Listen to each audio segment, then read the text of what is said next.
Hi, I'm Tim. Welcome to Watchbox, and thanks for logging on. If you love this watch, email me, tmosso@thewatchbox.com. It's in the description below. It is your purchase and pricing email question line for buying this or any of the watches you see on any Watchbox platform. Reach out to me directly for pricing, tmosso@thewatchbox.com. Today, we're discussing a classic launched in the 1990s. From 1994 to 2004, Girard-Perregaux was the official high horology collaborator of Ferrari, both Ferrari road cars and Scuderia Ferrari race team. This that you see right here is part of the legendary 38mm Ferrari Chronograph series from Girard-Perregaux, the reference 8020. It came in many forms. This is one of the most appealing and distinctly Italian. So 38mm in stainless steel. It's 12.9 millimeters thick, lug-to-lug, and this is just the lugs. It's 45 millimeters across the wrist, but if you add the solid end links to the bracelet, then it's 49.1. So 45 lug-to-lug, 49.1 end link to end link. The distance between the lug horns, the spacing is 20 millimeters if you want to put this on a strap. Throw it on my wrist, which is 16 centimeters in circumference. Now, it wears large for a 38 due to the presence of those solid end links. Now, if you put this on a strap, you're going to find it wears well on a wrist as small as 13.5 centimeters circumference. So if your wrist is really small and you like the watch, buy it, take it off the bracelet, put the bracelet in the box, preserve it, put it on a strap, you're good to go. On the bracelet, I'm going to recommend this watch for wrists of 15 centimeters circumference and up. And again, mine is 16 centimeters. The watch is fairly thin. It should fit underneath a dress cuff, so feel free to wear it with formal attire. The bracelet's quite attractive. It's integrated via an end link that traces the arc of the case and also the curvature of the lugs. We have a combination of satin and polish, and it is quite intricately finished. You'll also appreciate here, we have removable links in the bracelet fixed in place by screws, so it's easy to size this one up with a jeweler's screwdriver. We have a double folding clasp that is friction fit, Girard-Perregaux, blazoned on the outside. And then you can see that the case features a dramatic break between lug profile and case flank that is indicative of detailed and likely artisanal casecraft.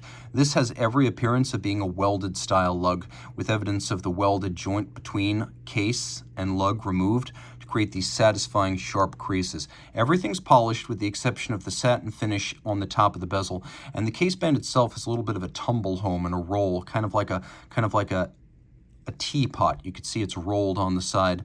We have a bezel that has a polished outer face that's vertical. Then it has a conical section that's satinated. And then it goes vertical again with a little flange that abuts the center sapphire. The crown here is a push down, and you can see the Ferrari logo on the crown. We also have two oversized pump-style pushers with shoulders. And the dial is a lush and lovely red lacquer. Of course, Ferrari is Italian racing red, although the F1 team traditionally has used something more like Marlboro red, partly because for a long time, Marlboro was basically forking over money to the Scuderia in order to brand the cars. And even after they were no longer able to feature tobacco advertising in F1, the Ferrari racing team still used the color as part of a deal with Marlboro, which is why this doesn't have the somewhat orangey red coloration of Rosso Corsa, which is true Italian racing red. This is more like Marlboro red, more like a true red. Taking a quick look, you can see we have faceted Dauphine hands, the faceting making for better contrast against the dial base. Then all the other hands on the dial feature this matte silver. You can see that it's sort of a frosted silver, and that is the same treatment given to the printing of the dial as well as the prancing horse. You can see the indices themselves are appliques that have been rhodium plated and faceted. So this is a high-grade dial with applique indices and a rich lacquer base.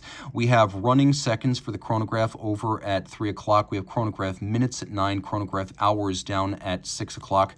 The watch does feature a hacking or stop seconds function, so you can synchronize this watch against a reference time, and it has a quick set date function so you can rapidly cycle the date. The watch is powered by a combination of an ETA 2892A2 automatic base, and then on top of that a Dubois de Praz vertical clutch chronograph module, which means you can engage the chronograph without any special jump or stagger. Vertical clutches are more precise. They have no play in them, so this is a no-fuss engagement, unlike a lateral clutch where it can jump up to 2 seconds when you start it. The base movement, in addition to giving you hacking and the quick set date, it's a bidirectional winder with a 42-hour power reserve and a 4 Hz beat rate. It is very tough, very serviceable, and very accurate. And you can see this is made specifically for Ferrari as Luigi Macaluso, owner of Girard-Perregaux, was both a championship race car driver in his own right and a good friend of Luca di Montezemolo, who was the man who made Ferrari what it is today in the wake of Enzo's death in the late 1980s.